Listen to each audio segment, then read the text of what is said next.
Chief Commander Ebenezer Obey.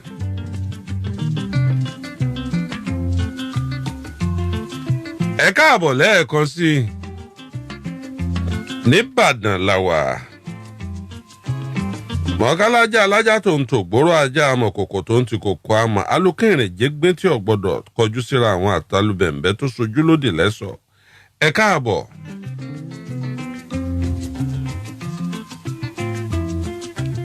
Ní báyìí ẹ pàdé ògbóǹtarìgì onítíátà kan tẹ́ ẹ ti ń retí. Ta ló ní tíátà ọ̀hún? Níbo ló ti wá? Bó o lẹ ṣe mọ̀ ọ́? Ọ̀dà ẹ bá ń gbé kinní sójú wọn o.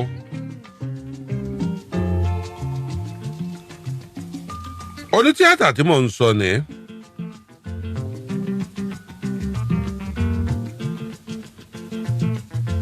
Ìgbà òwúrọ̀ làwà, ọba jẹ́ ká lẹ́sàn ni. Jẹ́ ká lẹ́sàn wá o, bàbá jẹ́ ká yẹyẹ wá. Onítíátà wo mo mú wá lọ́sàn-án yìí?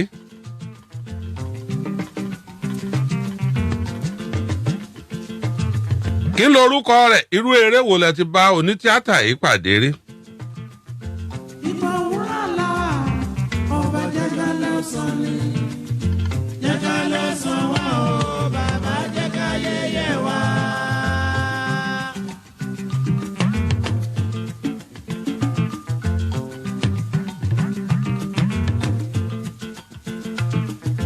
Ẹ̀ṣẹ̀ mi ẹ̀ṣẹ̀. Kí lorúkọ onítíátà tẹ̀ ń wò lójú ọpọ́n ẹ̀?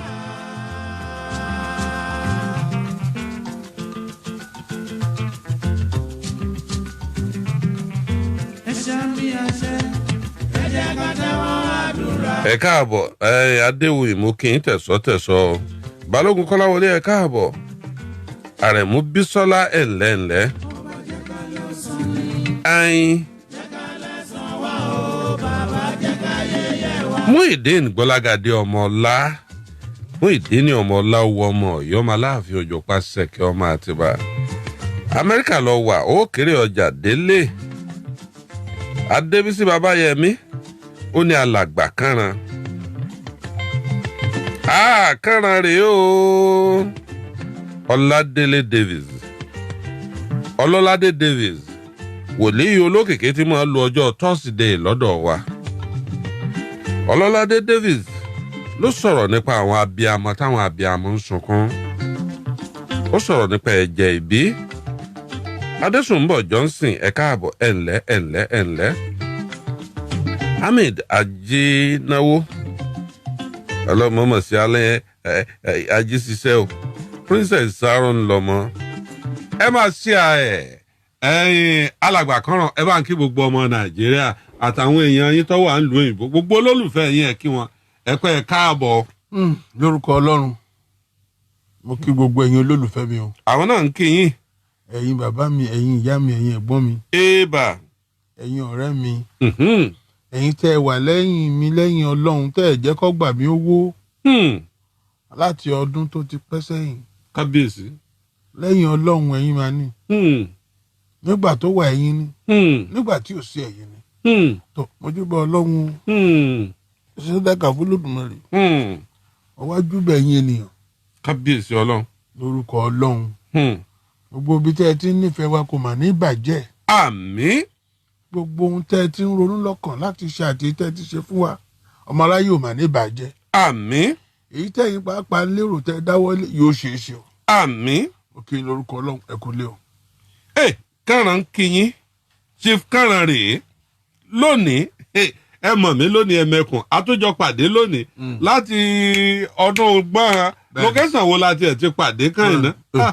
Àkúrẹ́ làákà ni àbí lálùpọ̀n àbí ti lálùpọ̀n láàkà ni àbí tèkó mọ̀rẹ́tì ìjọ wọn ń ṣe kẹ́ ń jagun June 12 lọ́wọ́ tálàdé ní àwọn olórí burúkú wo wa tún lè lé wọ́n jáwọ́ ya fíìmù ti wà níjọ́ náà lọ́hùn-ún mọ́lẹ̀ oṣù òsì àfẹ́ntí ọ̀bá nílé báláyé kànràn bó o ní kànràn ṣe bẹ̀rẹ̀ bó o lẹ ṣe bẹ̀rẹ̀ tíátà náà. ẹ ṣe olótù ó pẹ́ díẹ̀ nígbà tí a wà láti kékeré ní chọ́ọ̀chì wa aláwọ̀ èèyàn wa tó máa ń ṣe eré nígbà Good Friday Jímọ̀ Rere nígbà Jíǹde nígbà Kérésì àtìgbà náà ni a ti ń torí bọ̀ wẹ́rẹ́wẹ́rẹ́ ó dé ṣùkú alákọ̀ọ́bẹ̀rẹ̀ ó sì kó mbẹ́ nígbà tó dé secondary school ó tún wọnú ẹ̀ lọ nígbà wa ṣe tán labara ní Center for Cultural Studies ní UNILAG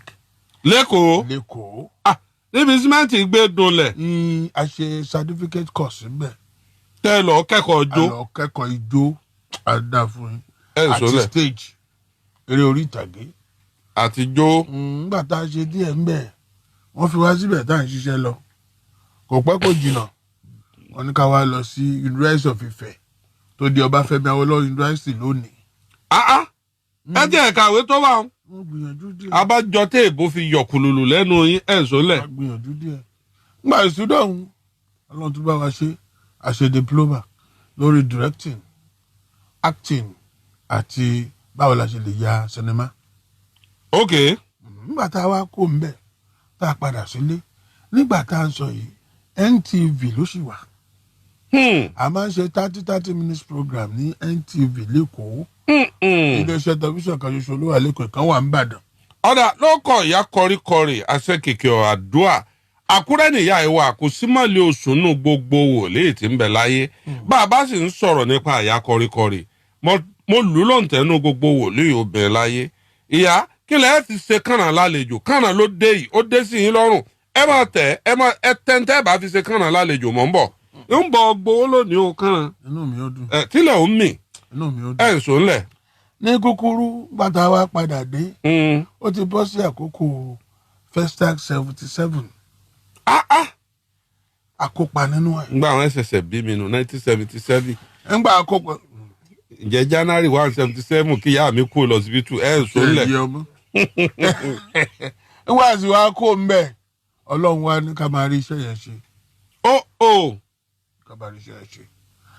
bóyá sọ ṣáájú mo júbà Ọlọ́run júbà ènìyàn tí n bá ń sọ̀rọ̀ gbèsè ayé mi àti iṣẹ́ tí mo yàn láàyò yìí. Investor BJ onímọ̀ kí n pẹ́ káàbọ̀. ààbò kí wọn. àwọn èèyàn ti dà sórí kinní yìí ojú pápá ti kún Ọlálékan Adéníjì Adétúnjí ní ìmọ̀ kí mo tún láyọ̀ Dorcas ọlẹ́ káàbọ̀ sórí ètò yìí o. kí wọn. ẹ bí ọ̀rọ̀ mi nígbà tí n bá sọ̀rọ̀ tí n bá dárúkọ àwọn èèyàn mẹ́rin wọ̀nyí ó dàbí pé mo dàbí olè àbọ́lọ́ṣà. ẹ wàá sọ̀rọ̀ òkè ni torí eléyìí ò lè dàbí èyí tí a máa ń nà sí yín lọ́ọ̀kan ṣé pé tẹ́ bá ṣe wá action pàù nìkan yóò dùn nù ẹ̀. á dàbí pọ́lọ́ṣà ni mí. á dàbí ọlọ́ṣà kẹrù ẹni lọ. ẹni àkọ́kọ́ lọ lọ́hùn. Olódùmarè. ọba tẹ́rí lẹ́gẹ́lẹ́gẹ́ ṣàgbéjì omi. bẹ́ẹ̀ ni bàbá. yes. ẹnì kejì nìyá tí mo ta rẹ̀ jáde. ìyá yín tó bí àwọn ńkọ́. àwọn àjẹ́ ló pa wọ́n nǹkan bí ọdún méjì sẹ́yìn wọ́n sànkú ni. 2 years ago. ìyá yín. wọ́n sànkú ni ìyá aládùúrà. 107 ni wọ́n kú. àwọn àjẹ́ wọn try o àwọn àjẹ́ try o.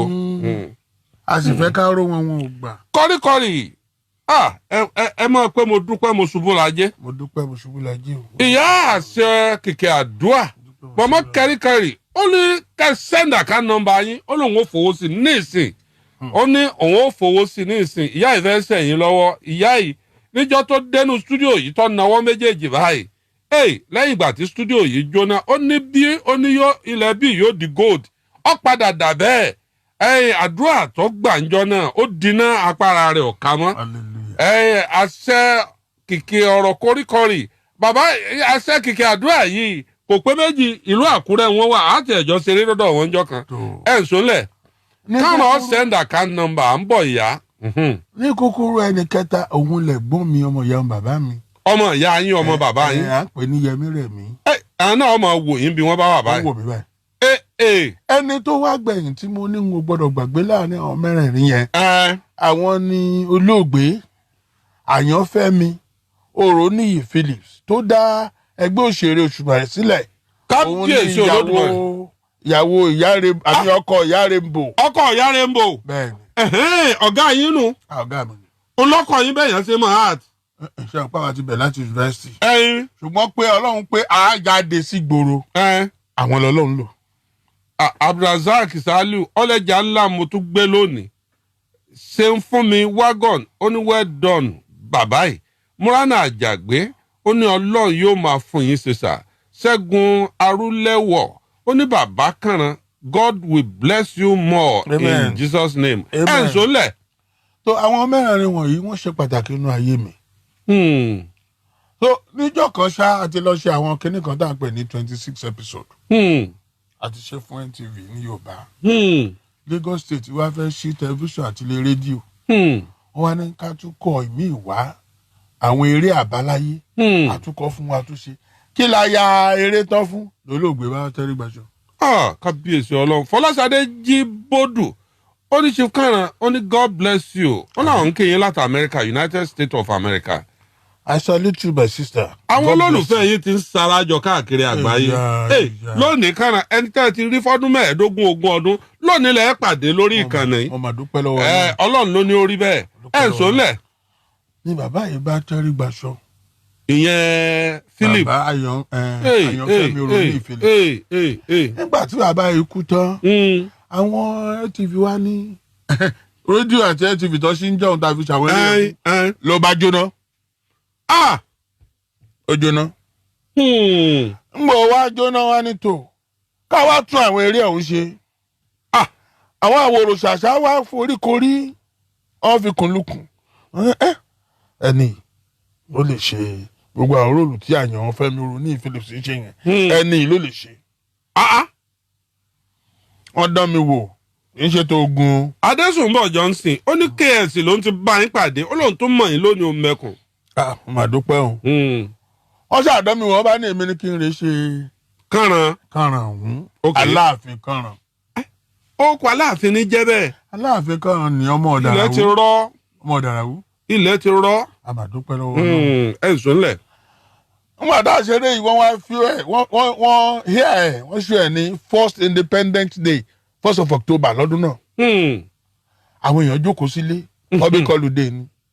wọ́n wo Aláàfin Kànrán ó dàbí àrà. lójú wọn. bàbá ikú bàbá yèyé. ọmọ òfò ọmọ àdábàálẹ̀ ọmọ àdábòde ọmọ ọkú ọmọ àrùn. bàbá mo sì fi làforí adé o. bàbá náà wo èèyàn ní ṣe eré bí mi báyìí. eré bí èmi báyìí tí sì ń sọtọ bàbá mi tó sì yege. nígbà mo kọ́kọ́ wáyé ń jò ní lọ́wọ́ ṣeré òun bí ìgbàjọ wà ń bẹ̀. ẹ̀ ń sọ́lẹ̀. bàbá sì fẹ́ràn mi kọ́lọ́ bàbá rẹ̀ wá jẹ́. my best actor Chief Kànrán Kẹ́hìndé Adéyanjú ìyàwó rẹ̀ mọ̀ wà ń tòsí gbogbo ẹ̀yin obìnrin tẹ̀ ń sùúrù bò nù kínní tóun àti ìyàwó rẹ̀ ọmọ gbéyàwó rẹ̀ ládùúgbàgì wà mọ̀ ní. ìwọ̀n pẹ́ wọn fẹ́ mi. Fádàrí Fọláṣadé ní bàbá Kànrán ẹ̀ káàbọ̀. gómìnà Babátúndé Adésìnláyọ̀ ó ní I remember a song your followers sang in a play Kànrán àwa ò jagun mọ́. ọmọọba ìjagun bí ẹrú. Kànrán àwa ò jagun mọ́ Adédàmọ́lá Adétọ́lá ó ní you are blessed ẹ̀ ń sọ́nlẹ̀. ní kúkúrú Ọlọ́run sì gbà fún wa lọ́jọ́ náà èmi náà mi ayé ó mọ̀run. wọ́n fi sí OSRC wọ́n fi sí OGTV wọ́n fi sí ilé akéde káàkiri ayé sì gbà Ọlọ́run pòun dé. àtìgbà náà púpọ̀ nú àwọn èèyàn tiẹ̀ wá mọ orúkọ wa àfi Kànrán. àmọ́ orúkọ wa Kànrán ni wọ́n mọ̀ á sí. àdúpẹ́ lọ́wọ́ yín ẹ̀yin èèyàn wa. kábíyèsí Olódùmarè. àlòyìn lọ́gọ̀ ẹnu torí lẹ́yìn Ọlọ́run ẹ̀yin ló kàn. àdúpẹ́ pé òkun bọ́rọ̀ ni àjò wa ti rí. Káyọ̀dé Sunday ní níbo lẹ ti á wà láti jọ yìí. náà ni mo bá wá bí lónìí bí tí mo wà láti jọ yìí ni mo bá wá bí lónìí. ọ̀dà mò ń bọ̀ ná nínú àwọn eré tẹ́ ẹ ti ṣeun eré wo lẹ mọ̀ pé ó gbé yín ó kejì nínú gbogbo eré tíátà tẹ́ ẹ ti ṣe láyé. Aláàfin Kànrán àti Èèwọ̀. Aláàfin Kànrán àti Èèwọ̀. Èèwọ̀ yẹn ta ló ṣe. Gbẹ̀ngà Adéwùsì ni ó kọ. Aláàfin Kànrán yẹn ta ló ṣe. Òṣùmàrè tíátà. ẹ wá tún yà ń fíìmù. àti ìyá ní fíìmù láti gbà náà. orí ìtàgé náà lẹ ti ń ṣe. tẹlifíṣàn àtòrí ìtàgé láti ṣe àwọn èèyàn ń béèrè fún padà. mo rò pé ọmọ ọ̀nà Ọ̀yọ́ báyìí ni ọ̀gá yín olóògbé Olúfẹ́mi Phillips yẹn. ọmọ Awẹ́ mà ni. Awẹ́ la bí mi sí nítòsí Ọ̀yọ́ wàrà bẹ̀ mo sì mú dàgbà. àwẹ̀ ni bàbá. kábíyèsí olódùmarè. àwẹ̀ ni. wọn náà wọn kàn ń jẹ̀kú díẹ̀ ta ní jẹ tiẹ̀ láàyè. Sàkáríyàwó Akeem Gbọ́láhàn ó ní bàbá Kànràn ọlọ́lọ́run ọmọ nífẹ̀ẹ́ yé. àmì Ọlọ́run. Táyọ̀ Ajẹ́dìran ó ní where are you been bàbá Kànràn ó ní I grow up watching your movie. Fọláṣadé Babátúndé ó ní bàbá God bless you jàre. Èmi ní fi ń ṣe ẹ̀yẹ́ ń gbà mọ́lẹ̀ múyàwó yín lọ́wọ́. Ọmọ májẹ̀mú ó ní wow my father. Abíọ́dún Saheed ó ní ẹ káàbọ̀.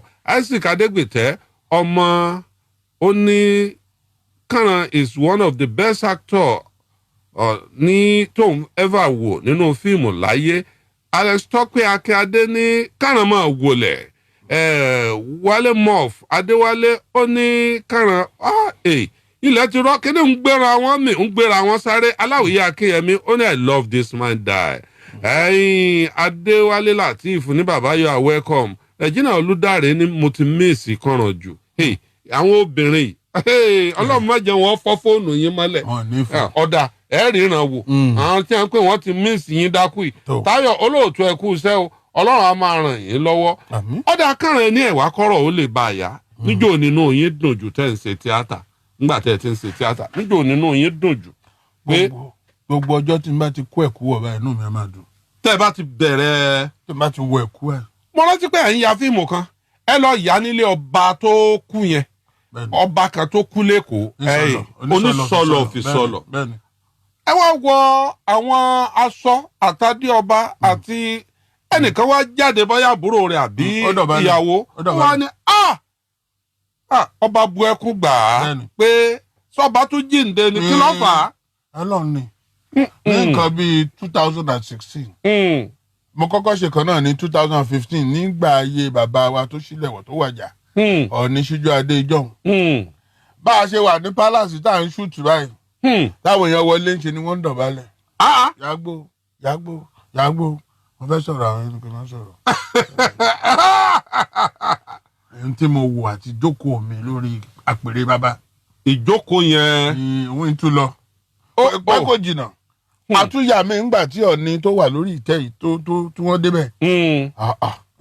Ẹjọ́ àwọn èèyàn kan sáá fọlọ́hún. Èyí tí ọlọ́kọ̀ọ́kọ́ ní kí ni ṣe. Ẹni ẹ̀wà kọ́rọ̀ ó lè yá Kànràn. Níjọ́ tí ẹ bá ti wọ kọ̀stúùmù inú yín máa dùn jù. Fún iṣẹ́ tí mo fẹ́ ṣe. Onítíátà wo lẹ bá lọ àjọṣepọ̀ jù láyé tí ò sírú ẹ̀. Bàbá jẹ́ kó sáré sọ̀rọ̀ àárín yẹn.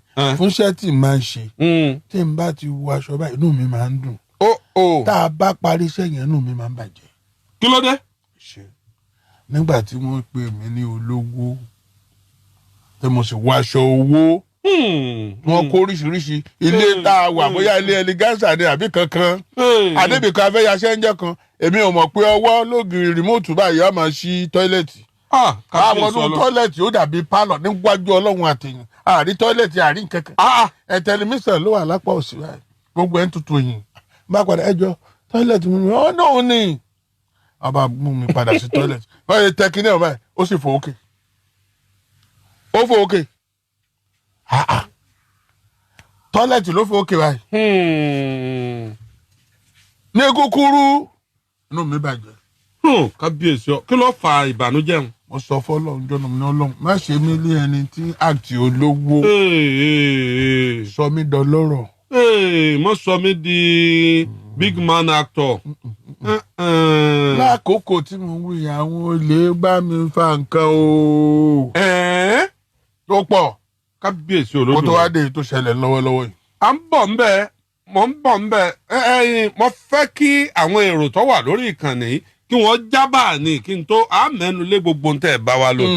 Kànràn níjọ́ tí inú yín máa dùn jù nígbà tẹ́ ẹ bá wà nù kọ̀stúmù. Bẹ́ẹ̀ni. Nígbà tẹ́ ẹ bá wá bọ́ kọ̀stúmù lẹ̀ tẹ́ ẹ bá wọṣọ tara yín inú yín wà. Bàjẹ́ àmì èmi èé lo aṣọ èèyàn tààrà o. Sọtẹ́ ẹ bá rí lọ́rùn eégún tí eégún ni. Nínú fíìmù. Nínú fíìmù. Tí wọ́n bá ká sọ fún yín pé. Ń e gbà. Kí ló dé? Lórí nígbà náà lọ́hùn wọ́n máa ń ya aṣọ lọ́dọ̀ dry cleaner. Pé kó lówó lò ó. Ẹni tó láṣọ òun àmọ́. Lórí èèyàn tó jẹ́ kò yé wa. fìlà báyìí ń èé gbàdé lórí èèyàn sí tèmi. Àwọn tó fà ń gbà náà nù. Tó fà ń gbà náà nù. Àwọn tó fa wàhálà nù. Ẹ̀yin àtàlàdé ẹ mú nǹkan lẹ̀ o. Ǹjẹ́ ẹ lè rántí iye fíìmù tẹ́ bá Àlàdé sí láyé?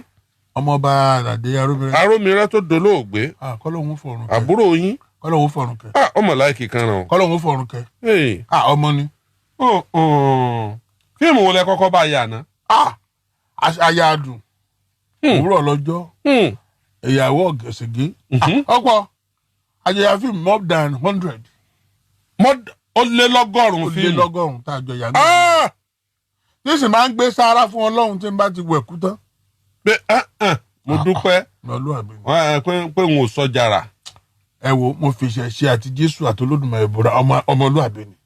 Òun làlàdé. Mo fi eré orí ìtàgé búra ọmọlúàbí ni. Kábíyèsí Ọlọ́run.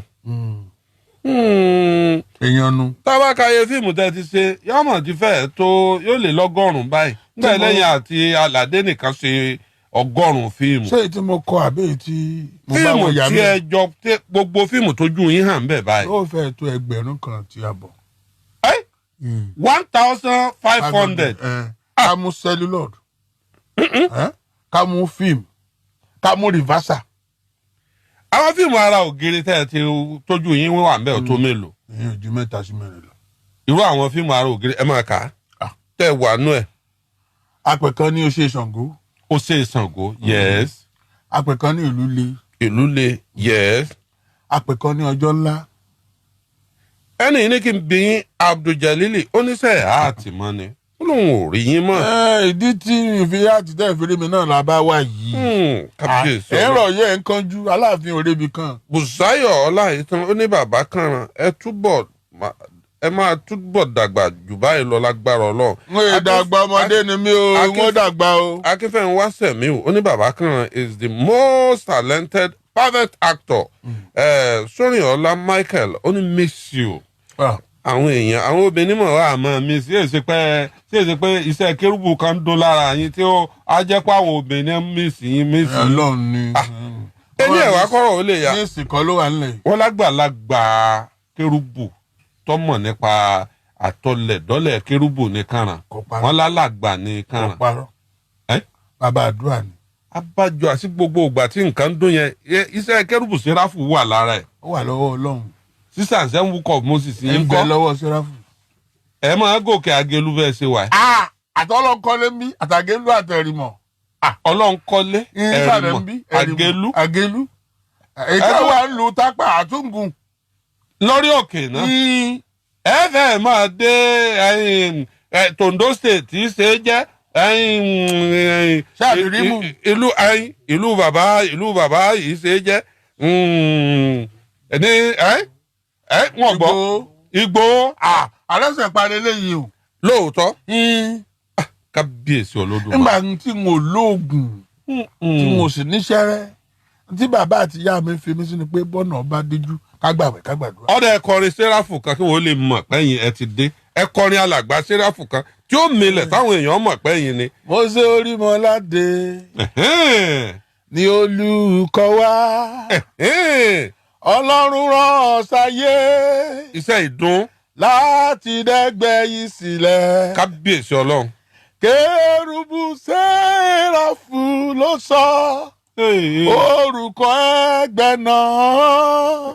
Ẹja dómẹ̀. Ó tó bẹ́ẹ̀ Chief Kànràn ó ní kí ló dé tẹ̀ wá nù fíìmù mọ́ àwọn èèyàn ń béèrè àwọn ò rí Kànràn mọ́. Àlọ́ náà làbẹ́ ọ̀nà mo bá wá bí. Kànràn o. Eku òkè bí eku ẹyẹ òkè bí ẹyẹ èèyàn fọ̀n bí èèyàn mọ́ kí ló fà á. Kò yé mi ó rújú. Ìyá kọríkọrí ọláwọ̀ ọmọ Mósè èsè tẹ̀yìn àwọn orin kérúbù kan wà tẹ́ ẹ bá fẹ́ kọ́ bá ń orí èèyàn ó sì wó èèyàn ọ̀fẹ́ máa sunkún kí ló fà á ná. Èmi sì wà ń bẹ̀. Ọ̀rọ̀ àti ẹ̀mí wà ń bẹ̀. Mi sọ àwọn kan tí ó kọ̀ jẹ́ pé àmúlùmálà wọn pọ̀ o. Báwọn ọmọ tá a bí sínú Kérúbù Séráfù.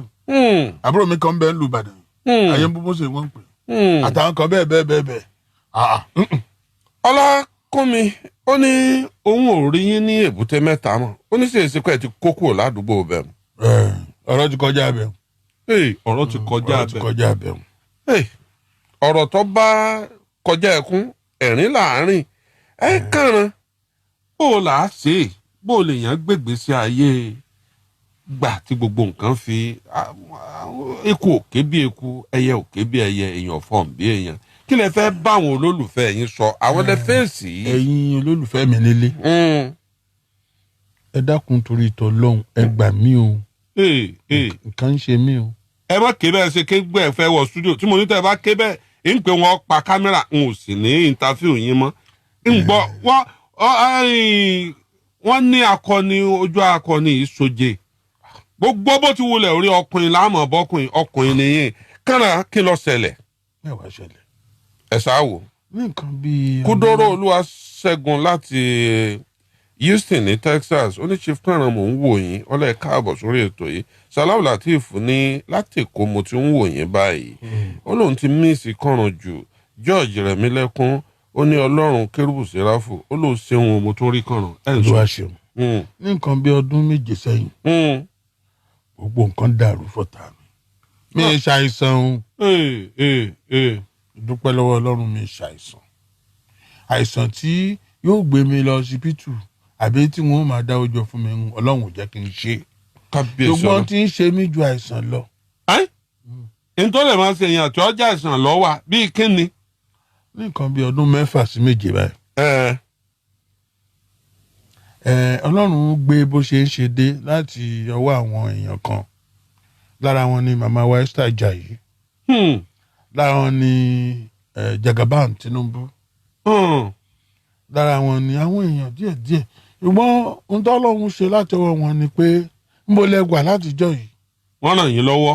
wọ́n ràn mí lọ́wọ́ ní agbára wọn tí ó sì kọjá òye tèmi. wọ́n tún fi yín hàn jáde. àní tó kọjá òye tèmi. kábíyèsí Olódùmarè. ṣé rí ìyá tí ń sọ yìí lẹ́yìn Ọlọ́run. ìyá àdúrà worldwide. lẹ́yìn Ọlọ́run. ìyá mi ìyá tí ń dúnnú stúdíò yìí nù níjọ́ tí mo pàdé ọkùnrin kan. mo tẹrí bá o. níjọ́ mo pàdé ọkùnrin kan àtòbìnrin kan ìjọ́ náà láyé mi yí padà ọ̀dọ̀ tún ẹ pé kí n sáwò mo pàdé Olúgbò ọba àgbò ọba tí fọ nínú àrá ọba tí dádé owó rẹ̀ mọ́ ọba àtì kábíyèsí o. kábíyèsí. kùtùkùtù ọba Ìgbò ọ̀sán gan ọba Mákín ìjọ tí mo pàdé ẹ̀ inú mi dùn mo jẹ́ èèyàn mo wá pàdé ìyá tó ń pè Esther Ajayi lọ́ba fọba lé ibi tí tèmi ti da tán yányán nù. ìyá gbìyànjú fún mi. Kànrán lónìí lẹ pàdé aládéhùn yín. àmín Olúwa. lónìí lẹ pàdé olùrànlọ́wọ́ yín. aṣọ ọ̀pọ̀ pẹ̀lú olùrànlọ́wọ́ orí síìtì tẹ́ ẹ jókòó sí ni bàbá aṣòwé jókòó sí aṣọ́pọ̀ pẹ̀lú olùrànlọ́wọ́ ẹ̀. àìmọye èèyàn ló jókòó sórí síìtì tó ti dáa fún aṣọ yín pọ̀ lónìí pẹ̀lú olùrànlọ́wọ́ yín. àmín lórúkọ yóò rí bẹ́ẹ̀. amen. ọyà ìṣòlẹ̀. bàbá yìí gbìyànjú gẹ́gẹ́ bí mo ṣe sọ. èmi àti Steve Ojo tó ní Galaxy. iṣẹ́ pàwápọ̀ àṣẹ. àwọn èèyàn díẹ̀ bẹ́ẹ̀ kí ló fà á nígbà náà ni pé odidi ilé mi jóná. àìtọ́fẹ́ kún nìyẹn. lẹ́yìn ọdún bíi 3 ìyẹn ti ń lọ bí ọdún 3 sí pàtàwà yìí. ilé jóná complete. ló látòkè délẹ̀. tẹ́ ẹ níyàwó fún ọmọ fún oníkálukú sá fún yín. lẹ́yìn yẹn. nígbà ẹ sọ́dà àárín ibìkan mo ní ẹ stop ẹ̀ nígbà tó di pé mò ń lọ rèé sunú ṣọ́ọ̀ṣì pẹ̀lú star tí mo ní. ẹni lọ yẹ dákun. kábíyèsí Olódùmarè. ń bọ̀ wá dáàrin kan studio tí mo ní ta kó equipment sí. tẹ́ ẹ tún fi ń jẹun. ta fi ń ya fíìmù ta fi ń edit ta fi ń jẹun ó tún jóná. ṣé ẹnìkan rán sí yín ni. mi ò mọ. kí ló dé. mi ò mọ. nǹkan dé o. lọ́wọ́lọ́wọ́ báyìí láti bí ọdún kan àbọ̀ ṣọ́ọ̀ṣì ní sùn tí ń jí. La ilaha illallah Muhammadu Rasulullah sallallahu alaihi wasallam. mi ní èèyàn kan pé kó sọ pé mo nílé lórí mi ní. ṣọ́ọ̀ṣì lẹ ń sùn báyìí. ṣọ́ọ̀ṣì ni mi sùn. mi ì dẹ̀ lówó láti fi rẹ́ǹtì ilé. ó lè tó bẹ́ẹ̀. ó lè jù bẹ́ẹ̀ lọ. àti jẹ àti mú ń kọ́. kò yọjú rárá. ṣùgbọ́n bọ́dì yìí ti kó bá yín. tipẹ́tipẹ́ lélẹ́yìí. bọ́dì yìí parọ́ mọ́ yín. tipẹ́tipẹ́ ẹ̀yìn parọ́ mọ́ mi náà mi mọ́. ṣe wá jò. Ọlọ́run ni ò jẹ́ ń jó. kábíyèsí Olódùmarè. Ọlọ́run ni ò jẹ́ ń jó. ṣé ẹ wá gbọ́ nínú mọ́tò bíi 4 V8 Sienna Pathfinder gbogbo ẹ̀ mo ṣe ń sọ̀rọ̀ láti bí oṣù 4 kò sí kankan mọ́. nígbà mùjísọ̀ Ọlọ́run dé ìkọ̀ọ̀kan ní gbogbo rẹ̀. èyí tó nọ́ọ̀kì èyí tó jóná. ǹtẹ́tà mọ́ bẹ́ẹ̀. èyí tí mo tà ká fi jẹun. ká fi jẹun. wá sí èèyàn kankan. kábíyèsí olúwa. mo wá rí i pé. Olúmídé Òkúsànyà ó ní ẹkún gbẹ̀wọ̀n òun sunkún ó ní wáò Kẹ́mi jó ó ní wáò ẹ̀ ń sọlẹ̀. mo wá rí i pé. ẹ já ọkọ play music díẹ̀.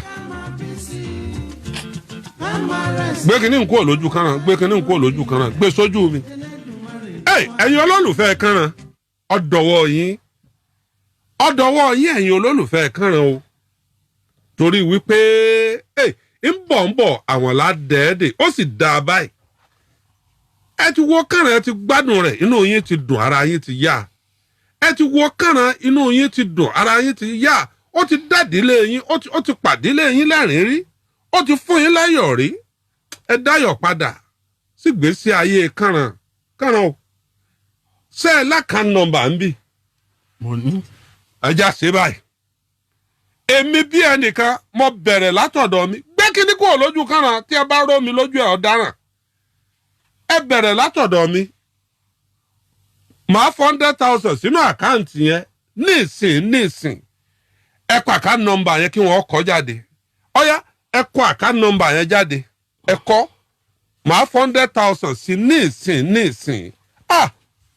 nígbà tọkùnrin ń sunkún bọ̀lọ̀bọ̀lọ̀ báyìí nǹkan mọ̀ dé o nǹkan dé o ẹ̀yin ẹ bá wọn kọ́kọ́ kọ̀rẹ́ẹ̀tì Kànràn wọn ní ẹ fà àkáǹtì nọ́mbà yín ránṣẹ́ àwọn èèyàn ti ń béèrè àkáǹtì nọ́mbà wọ́n ní may God bless you Olúwatóyìn wọ́n ní nǹkan dé o. ẹ̀yin olótù ẹ àjẹkọ rí mi kí n sọ̀rọ̀ díẹ̀. ọ̀ya ẹ gbé sójú Kànràn ẹ má sọkún bí o mo fọlọ́ ń bẹ̀yìn ẹ jọ̀ọ́ màá fún yín 100,000 lápò ara mi. mo ti gbọ́ ó ti mú rírè nípa ọmọ Nàìjíríà.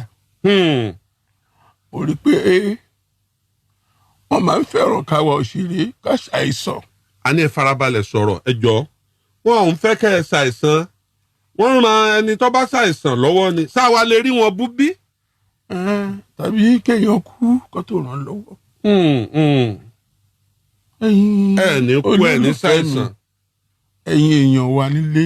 wọ́n ní ẹ send account number wọ́n ti ń béèrè account number yìí wọ́n ti ń béèrè account number ẹ jọ̀ọ́ ẹ bá ń pa account number. èmi ò ṣe tán kú àmọ́ kò yẹ kí n kọ̀ wà láyé asán àyè ṣá. ò ní wà láyé asán ò ní wà láyé asán. ẹ dákun ẹ ràn mí lọ́wọ́ kíṣẹ́ mi ó dìde. Kẹ́hìndé Olúṣẹ́gun Akínrẹ̀mí Diamond Access Diamond ẹ kọ sílẹ̀ o ẹ gbọ́ o Access Bank. Access Diamond ẹ kọ sílẹ̀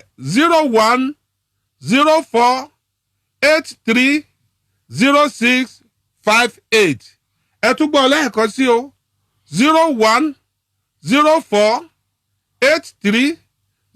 0104830658 Kẹ́hìndé Olúṣẹ́gun Akínrẹ̀mí ó ní àkáǹtì nọ́mbà jọ admin bá ń bá wọn tẹ̀ bá ń bá tẹ̀ ẹ máa wojú òpó fóònù ọ̀ndà fóònù táka nọ́mbà wà ń bẹ̀ dà ẹ mú fóònù ọ̀hún wá owó ọmọ wọbẹ̀ ní ìsìn ọ̀yá ẹ tẹ̀ jáde ẹ fún wọn kí wọ́n tẹ̀ jáde ẹ gbọ́ àkáǹtì nọ́mbà yẹn lẹ́ẹ̀kan sí o Kẹ́hìndé Olúṣẹ́gun Akínrẹ̀mí Diamond Asset àbí Access Diamond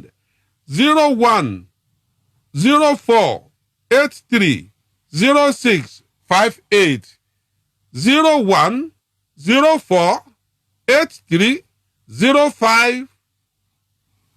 0104830658 ẹ má bínú o mo sì pé Kẹ́hìndé Olúṣẹ́gun Akínrẹ̀mí ìyẹn ni Chief Kànràn Access Diamond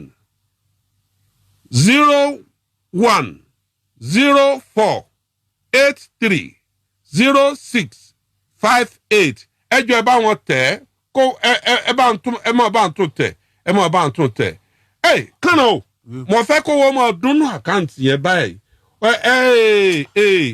ẹ má bọkùnrin jẹ́ o ẹ jọ. mi ìwówó tí mo jẹun. owó tí mo fi padà di èèyàn ni mò ń wà. kábíyèsí Ọlọ́run. ó kù díẹ̀ ní ọ̀tá mi ò bá máa ṣagbe láàrin ìgboro. ẹni star yẹn ni ó dín yín lọ́wọ́. kò ṣeé ṣe bẹ́ẹ̀. ẹ̀ ń sùn nù ṣọ́ọ̀ṣì bí ẹ bá fẹ́ ṣèṣọ́jí ńkọ́ ẹ jáde kúrò ní àbíbò máa lẹ́sìn wọṣọ àdúrà náà ni. ẹ jọ mọ ṣèṣọ́jí. àjọṣe sọ bá ń ṣe tán wọn sùn. kábíyèsí olódùmarè èrò kó èrò ọ̀fà wọn ò wá máa wojú yín pé sífù kàràn kọ́ ẹ ni tẹ́ ẹ bá sùn nù ṣọ́ọ̀ṣì. wọ́n wò mí. olódùmarè. wọ́n wò mí. ẹ̀yin èèyàn olólùfẹ́ kàràn ọ̀dọ̀wọ́ yín bí ojú ọ̀bá tẹ̀yìn gbẹ̀tì ojú ò gbọ́dọ̀ tèkó láéláé ẹ má jẹ́ kó ju ó ti kàràn ẹ jọ̀ọ́ ẹ ṣàánú ẹ ṣàánú kàràn ẹ má jẹ́ kó ju ó ti kàràn ẹ jọ̀ọ́ ẹ dákun torí ọlọ́run ẹ bá wa ṣàánú wọ́n ní ká ẹ fi account number yẹn sójú screen wọ́n ní ká ẹ fi account number yẹn sójú screen ẹ jọ̀ọ́ kábíyèsí Abíọ́lá Adélékè ó lóun ti transfer 10,000 naira sí ní ìsìn ẹ máa dúpẹ́ lọ́wọ́ wọn o. ẹ ṣé o Adélékè ẹ ṣé. David Babatunde Efrata wòlíì olókìkí please do something wòlíì yìí nínú ààwẹ̀ ó fún un lówó nínú iléyá ó fún un lówó ó ra ọ̀pọ̀lọpọ̀ ráìsì ó rà á fáwọn tẹ́bi ń pa ó fún àwọn a máa daṣọ bòyàn nígbà tó tútù bá fẹ́ mu wòlíì Efrata olókìkí wòlíì ni ó wà ní Manchester ibẹ̀ ni wòlíì yìí wà ẹ̀yin èèyàn òkè ẹ jọ ẹ bá ń pè ní account number visual exam only I was just crying can't believe people are so cruel Lincoln Abiodun ó lóun ti send 50,000 sí yín nísìn ẹ wojú ẹ máa wojú kíní aago yín dà his phone number sir I cannot send from UK unless I had his number ọ̀ya ẹ sọ phone number wọ́n ní ká ẹ sọ phone 080 33 plus 23480 plus 23480 33 33 200 200 625. 625 ó tán. 625 ẹ tún pè plus 234 80 80 33 33 200 200 625. 625 625 ẹ jọ̀ọ́ ẹ̀yin nọ́mbà kànnà àkáǹtì nọ́mbà ẹ̀ náà wọ́n ti fi sí i.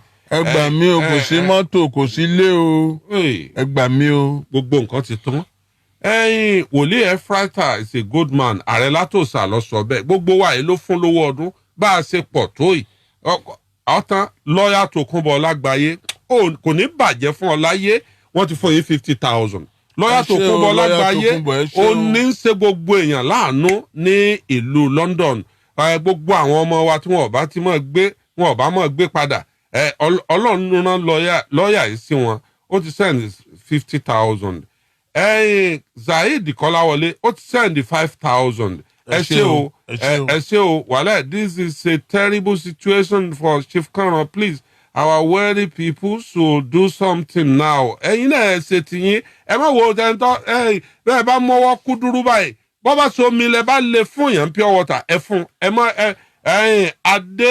Adétúgbọ̀ Adésànyà Tèmítọ́pẹ́ ó ti sẹ́ndì 10,000 naira Aṣáájú Muhammed àwọn èèyàn wọ́n ti ń bá yín tún tẹ̀ wọ́n ti ń tún tẹ̀ owó ìyá kọríkọrì ni mò ń retí báyìí owó ìyá kọríkọrì mò ń retí owó Tèmítọ́pẹ́ Adéníyì please sir don't think God please sir don't think God is in control wọ́n ní ẹ má ronú ọmọ arúgbó ọjọ́ Táíwò Adégbìtẹ́ ti fi 15,000 sí sọwọ́ sí yín my advice to him money cannot solve his problem let him go for deliverance let him go to Prophet Ephratas Prophet Caleb baba AK-47 baba ṣebí ọba ìyá òun náà tún mú tiẹ̀ wá wípé kìí sowó nìkan àánú Olúwapọ̀ lọ́ọ̀yà Tòkunbọ̀ God bless you Ògúnṣọlá Táíwò wọ́n ní kẹ́ send a candidate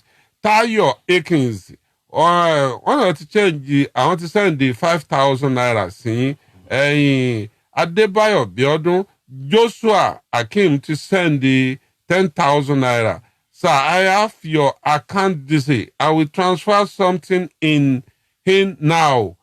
Ọláyínká Zulaimon, ó ní Access Bank. Martins Lawrence, ó ní thanks to Lawyer Tokunbo. Send me his account details. Prophet Martins. Oya, ẹ bá mi type account number yẹn o. Account number Ṣẹ́gun Olúṣẹ́gun Akínrẹ̀mí. Kẹ́hìndé Olúṣẹ́gun Akínrẹ̀mí. Diamond Asset 01 04 83 06 58 01 04 83 06 58 Kẹ́hìndé Olúṣẹ́gun Akínrẹ̀mí Diamond Asset. Ẹ jọ̀ọ́ ẹ má bá a fowó sí i. Ìyá kọríkọrí mò ń retí details mò ń retí mo yọ̀ nínú Olúwa Kàsálí ó lóun ti send 10,000 naira sí Chief Kọ́ran yes àwọn èèyàn ti ń bá yín rè type account number yẹn. Let's appreciate this man.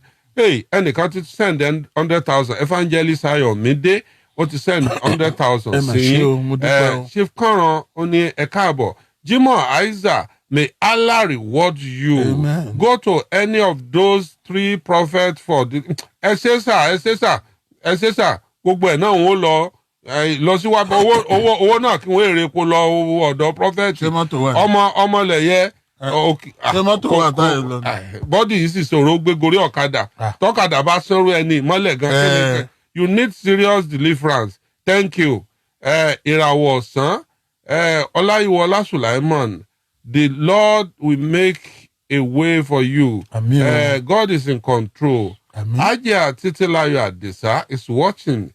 Bukola Odebi, please can you say what's happening again? Ẹ lọ wò tá a bá parí program ẹ lọ tún wọn ò lè mọ tún story sọ. Dìran Lambert 5,000. Ruben Emmanuel, God bless. Valentine Ilelaboye, Baba need help. Bola Jola, so God will meet you at the point. Sẹ́rí n tó wúlò fún a gan lásìkò yìí jù.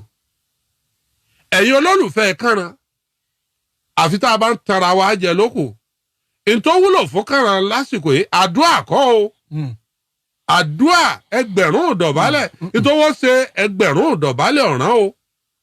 Bọ́ ẹ pé 5,000 ló ní àbí 10,000 ìyẹn ni kò fún Kànràn. Àwa ń júwe ilé prọfẹ̀tì ó ń gan àgbà wòlíì bókun bá fẹ́ gbé èèyàn lẹ́sẹ̀ sọ́mọ wòlíì ni. Ọ̀rọ̀ Kànràn dàbí ẹni tó bọ́nú odò ọmọ kékeré tó jánú odò tí wàá ń dì í mọ́ràwé tí dì í mọ́ pépà tí ń sàn lọ lójú odò pé bóyá ni ó gbé òun ló bá wá lónìí ntọ́mágbàlagbà tí ń sunkún wọ̀rù lẹ́nu ọ̀nà tí mo ní Kànràn ẹ gbọ́dọ̀ bọ́kùnrin jẹ́ ọ́ padà bọ́kùnrin ọ̀hún jẹ́ ẹ dákun torí Ọlọ́run ẹ̀yin olólùfẹ́ Kànràn ọ̀dọ̀wọ́ yín lónìí ní mọ̀ báwọn olólùfẹ́ rẹ̀ ṣe láìkì rẹ̀ tó lónìí ní mọ̀ bóyá ẹ láìkì Kànràn bóyá ẹ kàn láìkì kẹ́ ẹ mọ̀ wéré rẹ̀ lásán ni. Please summarize what's happening. Ọláyíwọlá Ọ̀sìn engineer Fákúrọ̀ Moses Ọmọládé. Kànràn please think less. Wọ́n ní kẹ́ yé ronú o. Ògúnṣọlá Táíwò wọ́n láwọn ti transfer owó sọ yẹ o. Chief Kànràn, God will see you through. Jimoh Aiza, may God return all your lost glory. Ìràwọ̀, please pastor pray for him. I just send a little token to you 10,000 naira Tijani. Thank you. No, I just send a little token. Ààrẹ Kọ́láwọlé TJ ó lóun ti send 10,000 naira. Atọ́lágbé send 5,000. Àwọn olólùfẹ́ yín gan-an nù. Tó nífẹ̀ẹ́ yín. Ẹlòmíì kò ní ju 20,000 lọ́hùn o. Ó sì send 5,000 bẹ́ẹ̀. Adébímpé Blessing ti send 20,000 sí yín. For your people that just join us, please tell us again. Ọ̀dà Kànràn. Wọ́n ní ẹ tún ṣàlàyé bẹ́ẹ̀ ṣe ṣàlàyé lẹ́ẹ̀kan. Gbogbo ń tó ṣẹlẹ̀ sí yín wọ́n ní ẹ ṣàlàyé bó ṣe ṣàlàyé. Ẹ má wàá sunkún mọ́ fọlọ́run bẹ̀ yín. Ẹ jọ̀ọ́ torí Ọlọ́run torí Olódùmarè. Ní nǹkan bíi ọdún 6 sẹ́yìn. Ògúnṣọlá Táíwò ó ti send 100,000 sí. mo ṣe ní nǹkan bíi 6-7 years ago gbogbo nǹkan dàrú fún ọ̀tá mi mi ń ṣàìsàn. David Efrata wòlíì tí mò ń sọ lẹ́ẹ̀kan ó ní ẹ bá 50,000 ní àkáǹtì yín sìn ó ti send ẹ̀ ó ní dààmú ibi tó bá wà àdúrà rẹ̀ ọmọ gbà. gbogbo nǹkan dàrú ilé mi jóná ìyàwó tí mò ń fẹ́ nígbà náà ó lọ. ó ní breast of cancer ó kú. Cancer of the breast ló pa ó kú. àròwó fi ṣòkú ọpẹ́lọpẹ́ àwọn àna ọpẹ́lọpẹ́ ẹ̀yà Esther tó sẹ́ndí 500,000 sí mi nígbà náà. tẹ́ ẹ fi sìnkú ẹ̀. tàbí sìnkú. ńgbà tó wá yá ilé jóná sẹ̀ ńgbà tó tún yá gbogbo mọ́tò èyí tó knock. Bọ́láńlé Ọmọlára sẹ́ndí 10,000. wọ́n ṣe mọ́tò mi bíi mẹ́rin V8 mi ó knock tó ní máa ra engine 750 tí mi dẹ̀ ní 70,000 lákàùntù. ó di títà. ó di títà torí àti jẹun. Ahmed Ààrẹ Látòsà àbúrò mi ó ti send owó sí i ó ló kéré oníṣùgbọ́n ẹ̀bùn gbà bẹ́ẹ̀ ọ̀ya 10,000 ní òjò ọmọ bí ó sì sọ. sẹ́ẹ̀nà mi mo lọ fi yáwó ńgbà tá à ń ṣiṣẹ́ mi ìrówó èlé sọ padà àwọn olówó èlé gba sẹ́ẹ̀nà lọ́wọ́ mi. kábíyèsí Simon Adébísí 5,000 naira. wọ́n ṣe. Akínrótìmí Akínwùmí ó ti send 5,000. wọ́n ṣe. Pathfinder mi ìyẹn jóná ni. ẹ̀lẹ́. gbogbo mọ́tò ṣe lọ ni. Yeah. ṣé mo wà lórí afẹ́fẹ́. Yes mo ń gbọ́.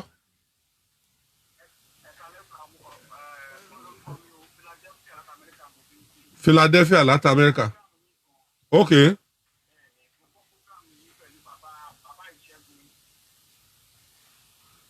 ẹ jọ pè mí padà mo wà lórí ètò àwọn ará Philadelphia ní ẹ̀ ń sólẹ̀.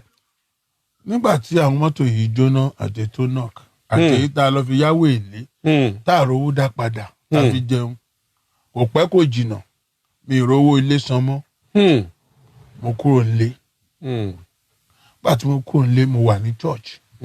Ọláwálé ní kẹjọ kẹ mọ sunkún mọ́ ó ní kẹ stop crying ẹ̀ ń sólẹ̀. láti bí ọdún méjì sí. Martin 5,000. church ni mò ń jí torí mi ì ní ilé lórí mi ì nílẹ̀ mi ì nílé mi ì ní owó tí mo lè fi rẹ́ǹtì lé. Paris Covenant 10,690 àwọn ọmọ ìjọ yẹn ti send ẹ̀ sí yín sìn. wọ́n ṣe o. Midi ó ní kẹ́ send account number wọ́n fẹ́ fowó gidi sí i. ẹ̀ ń ṣe. mi ì nílé lórí mọ́ mi ì ní mọ́tò kankan. ẹ wá wọrú kàrán tó ti ní star láyé olókìkí ayé olókìkí ọ̀run ọwọ́ adẹni tí ń sùn ṣọ́ọ̀ṣì láti bí oṣù kẹrin ọdún méjì. kábíyèsí Olódùmarè. gbogbo equipment ta kó jọ ta fi ń ṣiṣẹ́ ìyẹn náà jóná mọ́fíìsì. kábíyèsí Olódùmarè. ẹ gbà mí mi nírètí kankan yàtọ̀ sẹ́yìn olólùfẹ́ mi àtọ́lọ́hún. díẹ̀ ló kù kí n kàn gbé bára kí n máa káàkiri ni. lákòókò kan níṣe là ń parọ́ ká tó jẹun.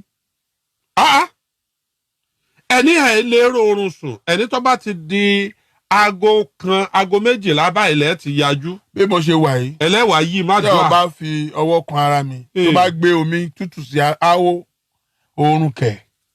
ní ìjọ kan. ẹlẹ́wàá yìí má dùn. BP mi wọ 450 àwọn dókítà ní general hospital ní àwọn òrírò ẹ̀rí òkú ló yẹ kó gbé wọ hospital yẹn. BP mi wọ 450. Fatai Adeleke ó lóun just send 10,000 naira sí. wọ́n ṣe é mo dúpẹ́ o. ohun tí mo wá ń béèrè lọ́wọ́ àwọn ọmọ Nàìjíríà sì ni pé mo fẹ́ ní ilé lórí mo fẹ́ ní equipment tí wọ́n máa fi ṣiṣẹ́ tó bá máa mú wálé fún mi. kìí sọ oúnjẹ sá. kẹ́sì ní mọ́tò míì. kìí ní mọ́tò míì táfi máa rìn kiri ṣiṣẹ́. tí mo wá síwájú gbogbo ọmọ Nàìjíríà tó òkè òkun gbogbo aláwọ̀ funfun rèé o ẹ gbà mí o. Hey, Kavila, only Daddy, please stop crying. I cannot solve. God will solve your problem. Amen. Only crying cannot solve your problem. More blessing to all the people that send you money. God bless. Amen. Please send me the account details. Ẹ jọ̀ọ́ ẹ bá mi máa tún account number yẹn tẹ̀. Account number akọ̀ràn ó ní 01048306 58 Diamond Access Kẹ́hìndé Olúṣẹ́gun Akínrẹ̀mí àwọn náà ni wọ́n ń pè ní Kánran ẹ máa send owó yẹn sí ọyà ẹ bá ń send account number yẹn ẹ bá ń resend account number yẹn bọ́sẹ̀ sàn ni ó ní please stop crying ẹ jọ owó ni kẹ́ ẹ fi ránṣẹ́ àdúrà náà dáa ṣùgbọ́n lásìkò yìí owó là ní èdè daddy stop crying àrọwà yìí náà tó nígbà tẹ́ ẹ wá lẹ́ẹ̀rọ pé ẹni àwọn dókítà sọ pé tẹ́ ẹ bá fẹ́ kẹ́mi yín ogun àfi kẹ́ ẹ mú wàhálà yìí kúrò. wọ́n ní kí n mú ọkàn mi kúrò nínú gbogbo ọmọ kò ṣeé ṣe. ṣọ́ọ̀ṣì mò ń sùn. ṣọ́ọ̀ṣì ni mò ń sùn. ẹ ló mú odidi dókítà tó sì omi ń jáde lójú ẹ lọ́sibítù pé ó ló sọ pé ẹ lọ sọ pé kẹ́ ẹ máa lọ gbogbo owó treatment yìí òun ọ̀sán pé sọ wá yẹ pé irú Kánran tó ti ṣe gudugudu méje yàyà mẹ́fà. mo ṣe ń bá yín sọ̀rọ̀ yìí mi ì lè ṣe bí bàbá fáwọn ọmọ mi. kábíyèsí Olódùmarè. ìdẹ̀ṣẹ̀ mi nǹkan ní nǹkan mọ́yàn. mo lè ṣe ènìyàn kì í ṣe Ọlọ́run o torí mi perfect gbogbo ẹnikẹ́ni ènìyàn kẹ́nìyàn tí bá ṣe ẹ foríjì mi o. kábíyèsí Ọlọ́run. ẹ foríjì mi. kábíyèsí Ọlọ́run. ẹ jọ̀ọ́ ẹ bá ń tú Kánran lẹ̀ ẹ jọ̀ọ́ ayé ẹ bá mi tú lẹ̀ inú mi bàjẹ́ ètò òun ò ní lè jù báyìí lọ bóyá bíi náà ni Father please if it's possible to ask one of your girls to write his account number on the paper and have it display on screen because I couldn't see it that hacker are trying to hack and input wrong account number akawo kò sí aka kankan account number tí wọ́n ní kí wọ́n send lélẹ́yìí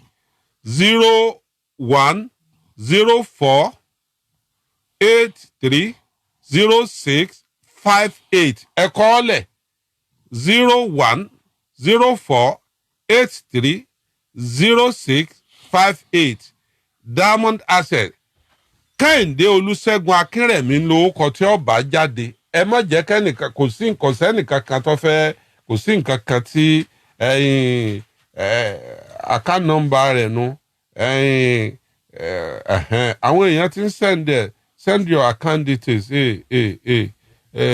Lord will strengthen you. Amen. Phone number wọ́n ní kẹ́ ẹ send the phone number yín náà wípé phone number yín náà kẹ́ ẹ pè fáwọn. 080 33 33 200 625. látòkè òkun. Yomi Oba, please end this program. People will rally around him. I am very sure.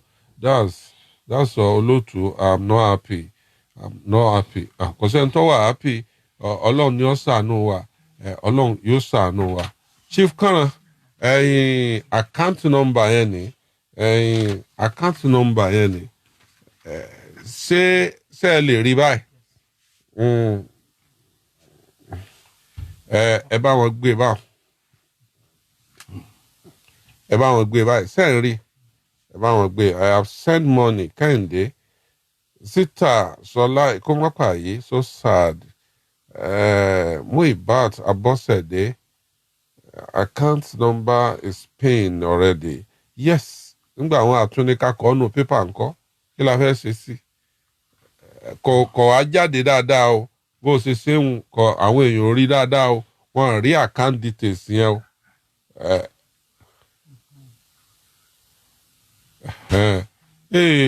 Prophet Bisi wọ́n náà ti send 10,000. Bisi Aláwìyé prophetess Bisi Aláwìyé Àlùkò ó lóun ti send 10,000 naira sí yín nísìnyí. Sita Èkúmọ́pàyé ó ní bàbá ó ní ẹ fọkànbalẹ̀. Unique Adégbọ̀rọ̀ ó ní send your account details. Diméjì Ọládọ̀tun Ephrata have sent you your message on WhatsApp. I am going to send certain amount, Daddy. Your divine helper will come. Amen. Today, Fenwa, Olon to send the 51,000 naira now. I will call you please remove what you have written. Why? Bola Abiodun, God bless you and protect you, sir. Some phone will not show Access Diamond. They can send it to Access Bank directly. Okay. Yes. Access Bank. Sola Funke Sotunbi Oni Akinku Owo Adewale Oni is clear. Okay. Oyebo Adebayo Oni, this life is terrible.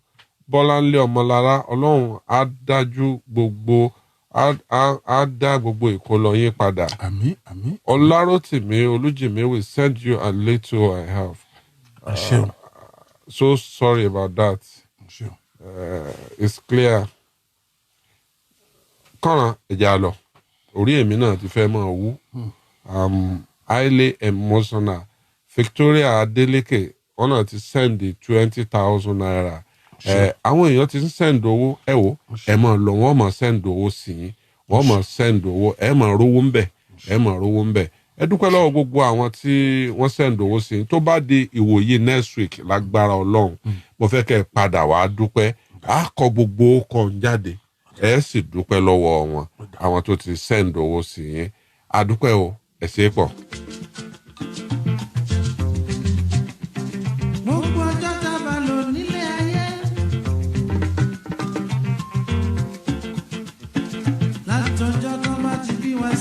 tó Akọ́láwọlé olóòtú ọmọ àdábánijà mọ̀ ń lọ wá mọ̀ ń bọ̀ wá tó bá tó wákàtí tó bá tó bí 30 ìṣẹ́jú mò ń mú wòlíì olókìkí kan bọ̀ nǹkan ju nǹkan lọ ẹ bá ń pè wòlíì bàbá wákàwá ẹ pé kí wọ́n wá gbàdúrà fún Chief Kànràn pé wòlíì Ayébúmọ́sẹ̀ wá torí ohun Ọlọ́run lohun èèyàn àwọn èèyàn ní kí a pe àwọn wòlíì kí wọ́n gbàdúrà fún yín. I will send you money. Fọláṣadé Olúbùnmi ó ní òun ti send owó sínú àkáǹtì yín. Thank you. Toyib Ọláìdé so Akínyadé Chief Kànràn Bàbá Kọ́lá olóòtú please check some of message. He said he's going to living in Lekki. I don't understand. Baba Kola Olotu, please check someone message. He said he is going to live in Lekki. Who said that? Wọ́n ní kí wọ́n wá gbalé ní Lekki. Hallelujah. Wọ́n ní sẹ́ lè gbé ní Lekki kẹ́ wá gbalé. Mo fẹ́ gbé bẹ̀. Ẹ fẹ́ gbé Lekki? Hallelujah. Ẹ bá ń wo mẹ́sẹ̀jì yẹn. Àdúrà bẹ̀rẹ̀ sí ní gbà. Ọya. Ẹ̀yin wòlíì yìí dà. Bàbá Ayébúmọ́sẹ̀. Ọya. Ẹ máa bọ̀, ẹ wá gbàdúrà fún Chief Kànràn.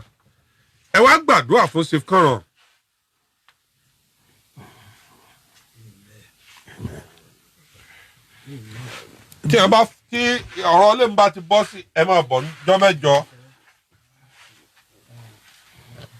Ó yá bàbá. Pàápàá. Ọba tó ń ṣeun tẹ́ni kankan ò lè ṣe. Orúkọ rẹ̀ ti níyìn tó. Ọlọ́run tó ń ṣeun tẹ́ni kankan ò lè ṣe. Orúkọ rẹ̀ ti níyìn tó. A gbé ọ̀gá Ọlọ́run nítorí ìwọ ni Ọlọ́run. A yìn ọ́ nítorí tó ń jẹ́ Ọlọ́run. Àrà tó wù ọ́ ló ń fi ọmọ rẹ̀ dá. A dúpẹ́ pé wọn ò ru bàbá yìí wá àfi yọ àwọn tó ṣẹlẹ̀ sí.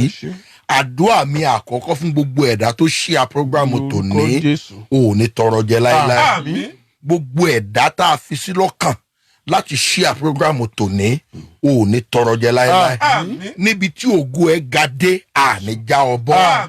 Gbogbo ẹ̀dá tọ́lọ́run tún wá fi sí lọ́kàn láti fi kí n ó kéré ó pọ̀ nínú tẹ́ ẹ ní fi ràn alàgbà mi lọ́wọ́ lórúkọ Jésù a ó kà lóore fún yín. Ọrẹ tẹ́ ẹ fi ránṣẹ́ yìí yóò ṣètẹ́wọ́gbà. Eléyìí náà ń pè ní ọrẹ àtinúwá. Eléyìí ni ọrẹ àtinúwá. nínú èyí tí ọlọ́run tó dunnú sí nígbà tí ó wà lọ́wọ́ yín ẹ̀yin lẹ́ni nígbà tẹ́ ẹ tún fún olóyè karùn-ún tí yín náà tún ni ṣùgbọ́n mo pa á ní àṣẹ lórúkọ bàbá ọmọ àti ẹ̀mí mímọ́ gbogbo ẹ̀yin tẹ́ ẹ ti fi sílẹ̀ wúrà dáraba àbú àbálẹ̀ ìlà sọ́ọ̀kù jábàwú àbálá ìtòlẹ̀ ìlà bí aláṣẹ ni mo sọ ọ́ ọlọ́run tó fi ìbùkún sójú ọjọ́ tójú ọjọ́ fi ń lékún dèní òun ló fi ìbùkún sí ilẹ̀ ń lékún gbogbo ẹ̀yin tẹ́ ẹ yàǹda nínú tẹ́ ẹ ní fìràn bàbá yìí lọ́wọ́ ẹ máa lékún ni o ẹ ní fi àbámọ̀ gbẹ̀yìn Jésù Olúwa wa. bàbá wọn jíṣẹ́ yín wọ́n lè ti fi 50,000 lẹ̀ àdúpẹ́ púpọ̀ sà ọ̀yá bàbá wòlíì ẹ máa bọ̀. ẹnikẹ́ni tí wọ́n bá nípa láti ràn lọ́wọ́ lẹ́nìkejì ẹ máa bọ̀ bàbá wòlíì ẹ máa bọ̀ ẹ jọ̀ọ́ ẹ bá mi gbàdúrà fún bàbá pápápá bàbá wòlíì bàbá wákà. Ọlọ́run tó pọ̀ nípa àti agbára Ọlọ́run tó níbẹ̀rẹ̀ àti òpin sí mo rí èèyàn tó máa ṣàníyàdúrà ìwọ tó yọ̀ǹda orí àánú yìí àtẹnuwà àti ọkàn wa lórúkọ Jésù ò ní sìnkú ọ̀rọ̀. àmín.